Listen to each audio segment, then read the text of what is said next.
What are you doing? I'm not doing anything! In this film, particularly in Harry, he sort of instantly starts off in trouble. Suddenly these Dementors swoop in and attack both Harry and Dudley. Expecto Patronum! And then he has to go on trial for using underage magic. Charges against the accused are as follows: that he did knowingly and in full awareness of the illegality of his actions produce a Patronus charm in the presence of a muggle. I was only doing it because of the Dementors. I don't think anyone would believe that the Dementors were there by coincidence, Minister. There is someone who might be behind the attack. In Ministry's opinion, he is in there to be found guilty and nothing else. Evidence that the Dark Lord has returned is incontrovertible. We think Voldemort wants to build up his army again. He's been recruiting heavily, and we've been attempting to do the same. The Order of the Phoenix is an organisation dedicated to fighting Voldemort and fighting the Death Eaters, and Dumbledore founded it. Past the Order was Harry's parents, Sirius Black, obviously, Lupin, Mad-Eye Moody, and a few others. Bit of a crew.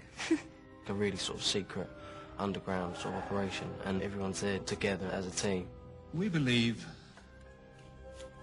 Voldemort may be after something. Sirius. Something he didn't have last time. Voldemort is getting stronger and stronger and threatens everything that we hold dear. And we are rallying forces. It's your turn now. Hogwarts is not somewhere that's safe. The Ministry has decided that they're going to take over part of Hogwarts, they're going to interfere, they're going to put up new rules. We also wish to welcome our new Defence Against the Dark Arts teacher, Professor Dolores Umbridge. She actually turns out to be a bit of a nasty piece of work. Who do you imagine wants to attack children like yourself? Oh, I don't know, maybe Lord Voldemort. Detention, Mr. Potter! Professor Umbridge works for the Ministry, and basically she wants to gain power and control. I will have order! I don't know if teaching's her first love, but this is part of her job. And also, she's training these young minds to be against Dumbledore. She doesn't want them to be doing any spells that she thinks are dangerous. There's nothing in here about using defensive spells. Using spells? Well, I can't imagine why you would need to use spells in my classroom. For Hermione, that just makes her blood boil. Voldemort is said to have returned, and they're sitting in the classroom writing lines when they want to be learning how to defend themselves. That's one of the reasons why, for the first time in her life, she really feels like she needs to rebel. It's sort of exciting, isn't it? Breaking the rules. Who are you and what have you done with Hermione Granger?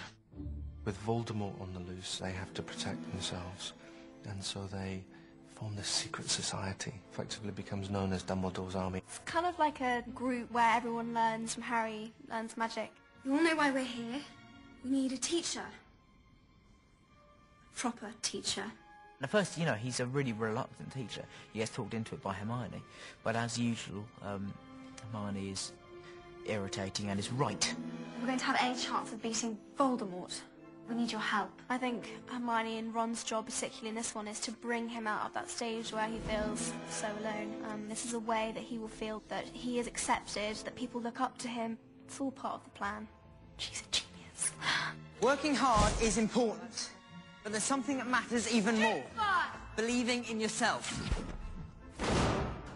It's a really fantastic part of the film as we see Harry become a teacher and we see these kids use magic in a way that we've never seen them use it before. He actually turns out to be a very, very good teacher. Neville is one of the characters that changes so much. I'm hopeless. No, you're not. You're just flourishing your wand too much. But then you see towards the end of the lessons he starts to really come through and he can really shine. Expelliarmus! Fantastic, Neville. Well done. In the film, Hermione, she really believes in herself. It's quite well represented in a scene in the room of requirement. Ron goes in all cocky thinking he can sort of beat a girl. They're practicing some spells and Ron comes up and says, Don't worry, I'll go easy on you. Thank you, Ronald. It's patronising, it's sexist, it's just everything that she is completely against. And just absolutely just takes him out.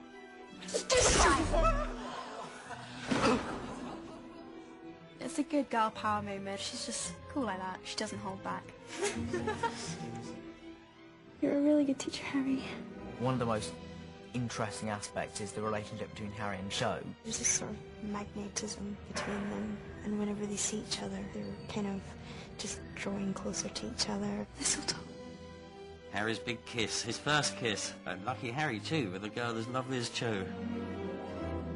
Because I knew Katie was so nervous, I was quite nervous as well. There was lots of courtesy chewing gum going in my mouth that day.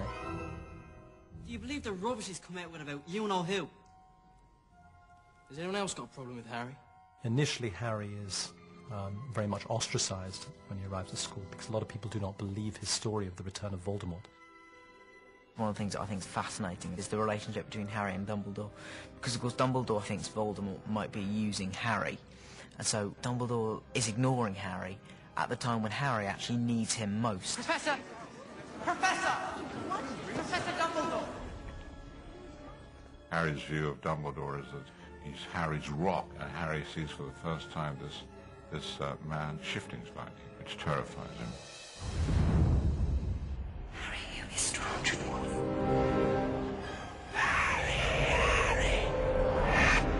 Voldemort is getting inside Harry's head. He's corrupting his soul. You what?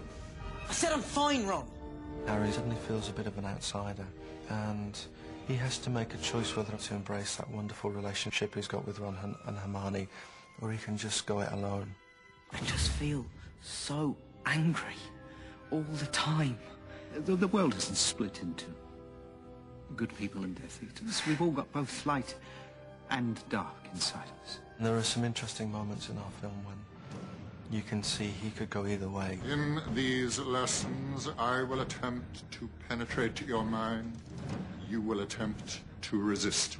Harry trains with Snape to try and block out any chance Voldemort has of getting inside his head. Control your emotions. There's the real sense of a growing danger that you can't quite define.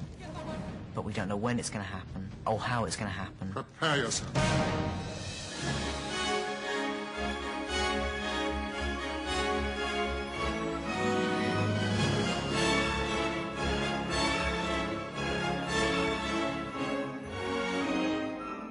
I think the audience is invested in this world and these characters and these actors. We've kept the same cast throughout, and each film brings a new cast member or a few new people as the world expands.